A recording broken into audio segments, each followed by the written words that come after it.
My ever-popular rich and tender beef stroganoff is going to totally tantalize your taste buds. Today on Cindy's Certified Recipes. When you guys decide to make stroganoff, it's a good idea to prep all your ingredients in advance so you have them sitting there waiting for you. I have my huge pan here getting heated up, and I'm going to drop some good butter in there.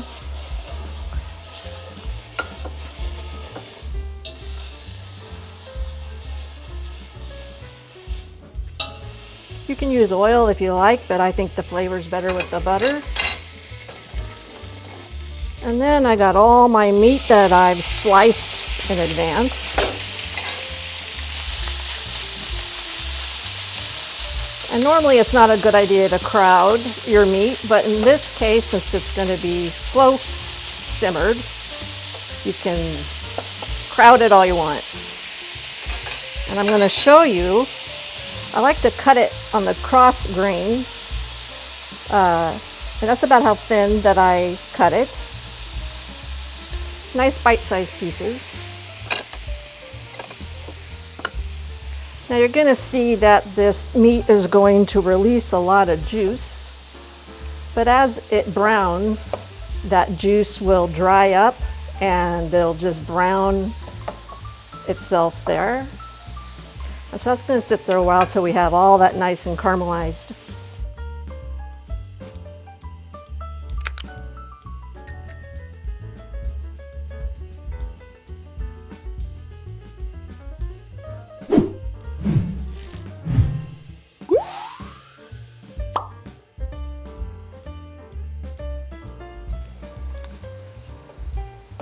We still have some juice there in the pan, so I'm going to give the meat a toss. We want all that juice to cook down.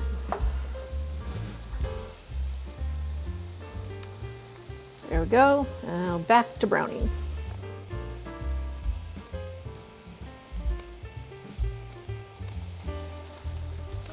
You can see that the juice is starting to go away, and I'm getting some of that nice deep browning. Give it another toss.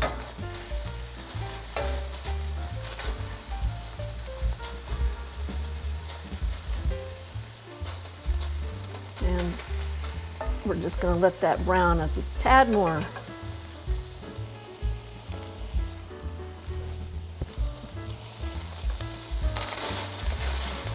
That's what I'm looking for, all that nice brown bits on the pan.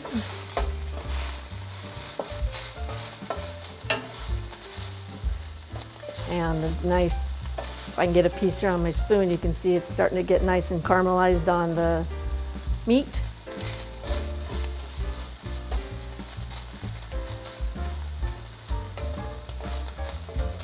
I'm going to lower the heat here a bit and take that out into a separate bowl.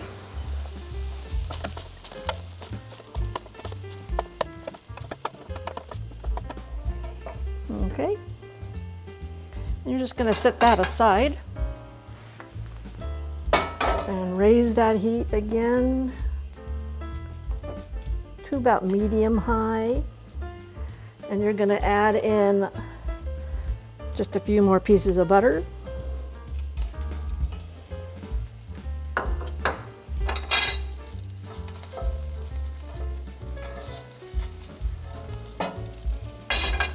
And this is one medium to large onion,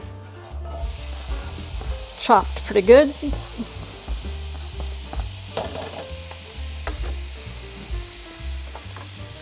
And 2 cups of mushrooms. And I like to use Cremini mushrooms. That way when they cook down, they don't disappear like button mushrooms tend to kind of disappear. And you're gonna want to cook this until it releases its juices and the onions and the mushrooms start to brown.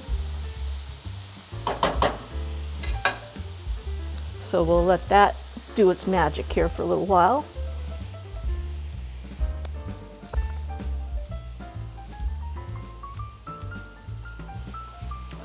I'm going to give these a nice little stir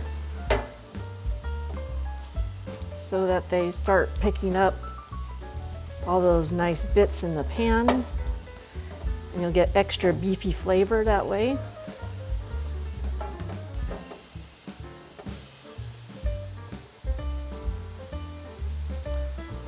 Actually helps deglaze the pan a bit. Spread them all back out.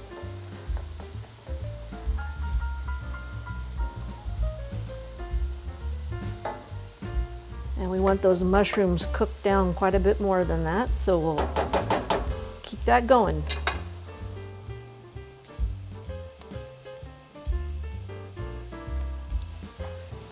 I'm going to give these another stir.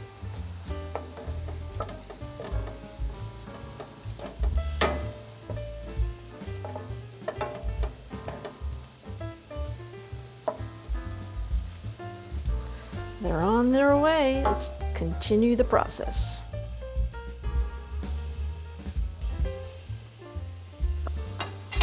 Let's check this out, you guys.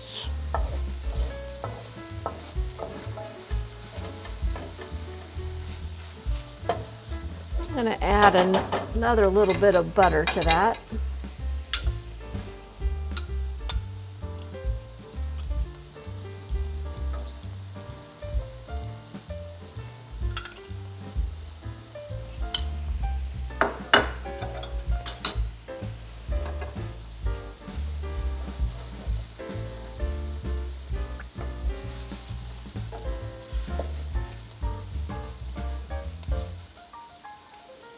You can see how the onions are breaking down and the mushrooms are getting browner. You definitely don't want to rush stroganoff because you want all of those deep flavors. So just a couple more minutes here and we'll be moving on to the next round. I am liking how this is looking, and this is a good point to add in the garlic that I've minced. And I have to say that garlic cloves this year have been all over the board in size. So instead of saying this is so many cloves, this is 2 tablespoons of crushed chopped garlic. And you just want to cook that for a minute or so till it's fragrant. And I'll have all the measurements in the description.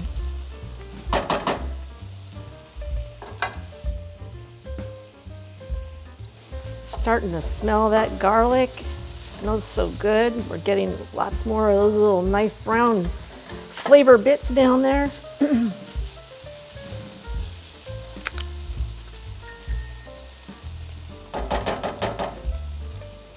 Now we're going to start adding in our other ingredients, and I'm going to start adding in my beef base. And this has a decent amount of salt in it, so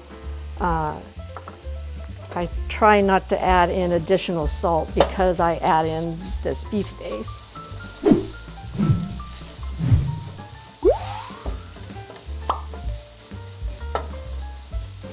And that just helps it give it that extra deep, beefy stroganoff flavor you're looking for. I mean, when I make stroganoff, you guys, people love it. And they're always asking me for it because it is so beefy. So you get that all mixed around. And now I'm going to start adding in my ketchup. And I like to use an organic ketchup. So that's about 2 tablespoons.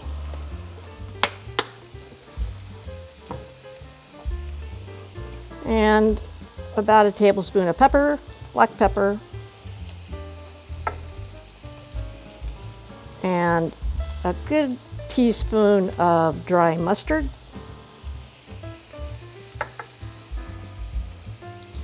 And I'm going to sprinkle in the flour so that when I put in the stock, that'll form our gravy.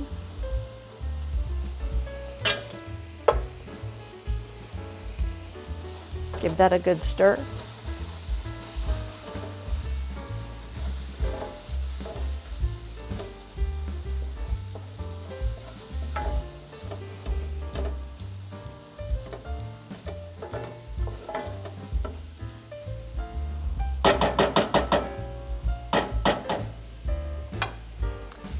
like to add in a really good quality wine.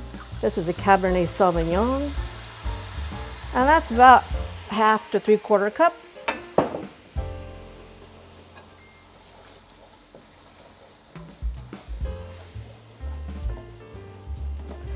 You'll find that a lot of stroganoff recipes call for white wine, and I think the red wine gives it more depth, and it certainly helps with the color. Okay, and now it's time for my beef broth. 1 carton of beef broth.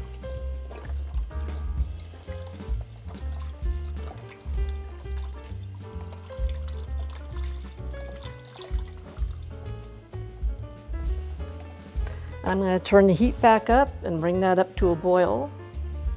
And I want this sauce to thicken before I add the beef strips back to it.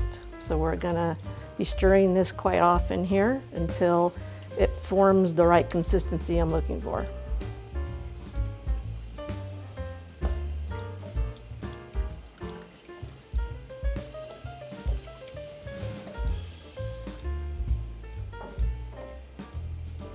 Also, I'm going to be, with my spoon here, scraping up all those flavor bits, brown bits, that we've been layering through the process.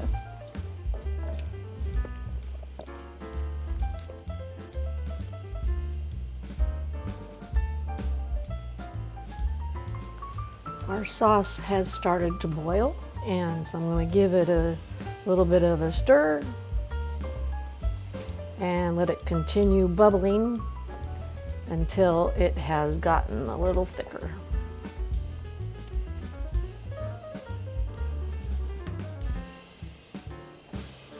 Our sauce has reduced slightly and thickened slightly, and that's where I like to add all those beef strips back in.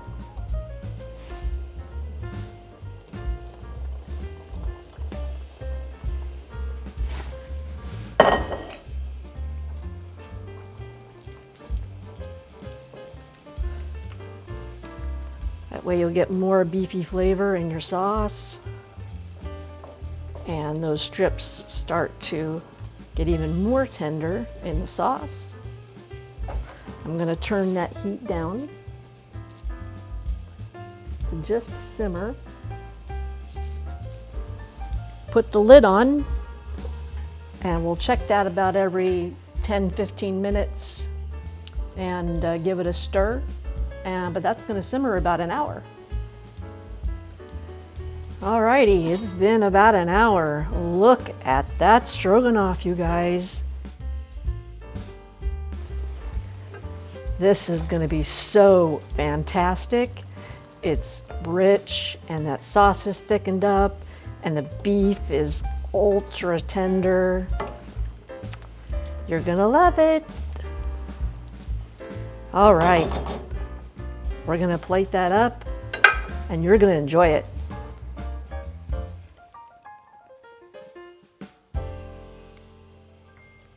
Pile that tender beef in rich sauce over those nice wide egg noodles and prepare for a taste sensation.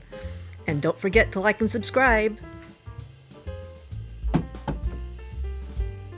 And as always, if it's time tested, top-notch ingredients, and the talk of the table, it's Cindy certified.